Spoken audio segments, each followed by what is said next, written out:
मोदी ने जिन नंदन नीलेकणी का चुनाव इस टास्क फोर्स के लिए किया है, उस नाम ने विपक्ष खासकर कांग्रेस को जरूर हैरान कर दिया होगा। नंदन नीलेकणी को देश के आधार कार्ड का जनक कहा जाता है। वो आईटी कंपनी इन्फोसिस के को-फाउंडर और फिलहाल गैर कार्यकारी चेयरमैन हैं। साल 2009 में नंदन नीलेकणी को कैबिनेट मंत्री के दर्जे के साथ भारतीय विशिष्ट पहचान प्राधिकरण UIDAI का पहला अध्यक्ष नियुक्त किया गया। भारत में आज डिजिटल पेमेंट के रीढ़ बन चुके यूनिफाइड पेमेंट इंटरफेस UPI के तकनीकी ढांचे को डिजाइन और डेवलप करने में नीलेकणी की विशेषज्ञता का बड़ा रोल रहा है। पद्म भूषण से सम्मानित नीलेकणी ने साल 2014 में बेंगलुरु साउथ लोकसभा सीट पर कांग्रेस के टिकट से चुनाव लड़ा, लेकिन बीजेपी के अनंत सिंह ने उन्हें हरा दिया। लेकिन जब बात देश की आई, छात्रों की आई, पेपर लीक जैसी बीमारी को हमेशा के लिए खत्म करने की आई, तो पीएम मोदी ने दल नहीं देखा। देश का नौजवान, देश का छात्र क्या चाहता है, पीएम मोदी जानते हैं। इसलिए पीएम ने उन्हीं के अंदाज में संवाद का तरीका चुना है और पीएम की इस मुहिम का असर भी हुआ है। रविवार शाम को जारी इस वीडियो को शुरुआती 7 घंटे के अंदर 110 मिलियन यानी 11 करोड़ लोगों ने देख लिया। 90 लाख से भी ज्यादा लोगों ने पोस्ट लाइक की, करीब 8 लाख ने कमेंट किया तो लाखों लोगों ने इसे रीपोस्ट किया। प्रधानमंत्री मोदी का पहला वीडियो 23 जुलाई की रात को आया।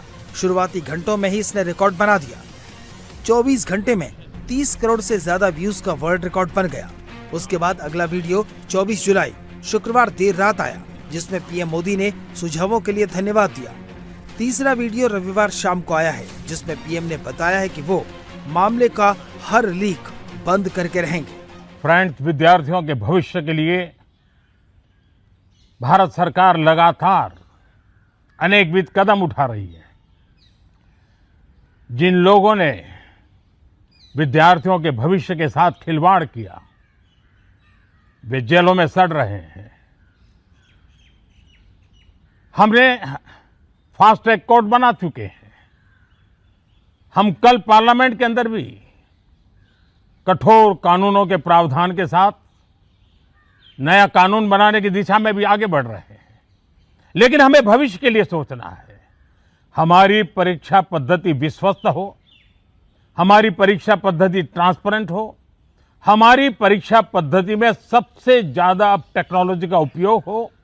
इन सारी बातों को ध्यान में रखते हुए विश्व प्रसिद्ध टेक्नोलॉजी एक्सपर्ट श्रीमान नंदन नीलेकणी जी के नेतृत्व में एक हाई पावर टास्क फोर्स बनाने का निर्णय किया है, जो एग्जामिनेशन रिफॉर्म की तरफ फोकस करेगा और जल्द से जल्द आने वाली परीक्षाओं की विश्वसनीयता को सुनिश्चित करने का काम इसके रिपोर्ट के आधार पर कर दिया जाएगा।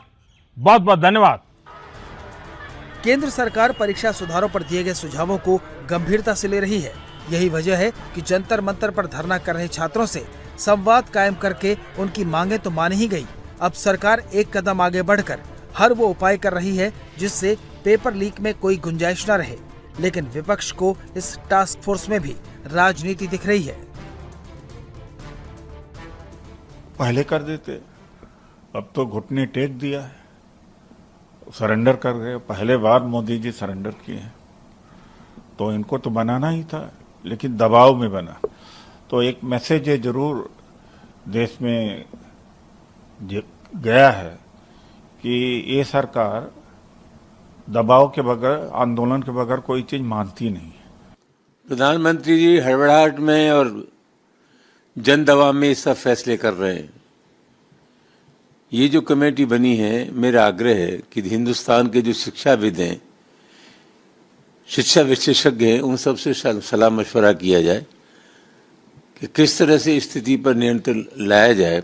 मैं समझता हूँ पूरे देश में इस पर बहस चलेगी तो उसके जरूर सार्थक परिणाम आएंगे। हम लोग पूरी तरीके से इसके ऊपर सीरियस हैं और इस इशू के ऊपर प्रधानमंत्री जी ने जो अभी कानून बनाने जा रहे हैं और ये जो अभी टास्क फोर्स किया है, ये सारी चीजें इस नकल को और इस एजुकेशन की जो एग्जामिनेशन की प्रणाली है उसको सबसे बेस्ट करने के लिए, काम करने के लिए हम लोग काम कर रहे हैं। टास्क फोर्स जल्द ही काम करना शुरू कर देगी।